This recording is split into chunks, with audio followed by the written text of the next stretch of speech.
Bible గ్రంథంలో యెహోవాయే యేసుక్రీస్తు అనుటకు గల కొన్ని ఆధారాలన్నమాట. పాత నిబంధన ఉన్న రెఫరెన్సులు, కొత్త నిబంధన ఉన్న రెఫరెన్సులు చూద్దాం ఒకసారి.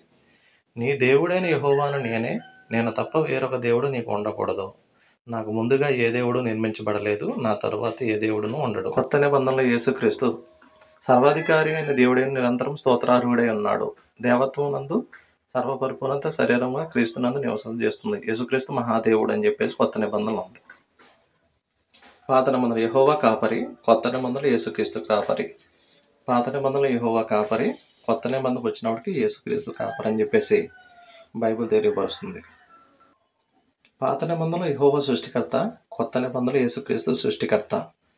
పాత నిబంధనలు యెహోవా సృష్టికర్త, కొత్త నిబంధనలు యేసుక్రీస్తు ప్రభువారు సృష్టికర్తగా బైబిల్ తెలియపరుస్తుంది. పాత నిబంధనలు యెహోవా రాజు, కొత్త నిబంధనలు యేసుక్రీస్తు రాజు.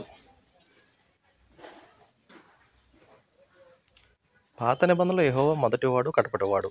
కొత్త నిబంధనలో యేసుక్రీస్తు ప్రభువారు మొదటివాడు, కడపటివాడు అని బైబిల్ తెలియపరుస్తుంది. పాత నిబంధనలో యెహోవా మొదటివాడు, కొత్త నిబంధనలో యేసుక్రీస్తు మొదటివాడు. పాత నిబంధనలో యెహోవా నిజమైన దేవుడు, కొత్త నిబంధనలో యేసుక్రీస్తు నిజమైన దేవుడు. పాత నిబంధనలో యెహోవా నిజమైన దేవుడు, కొత్త నిబంధనలో యేసుక్రీస్తు నిజమైన దేవుడు.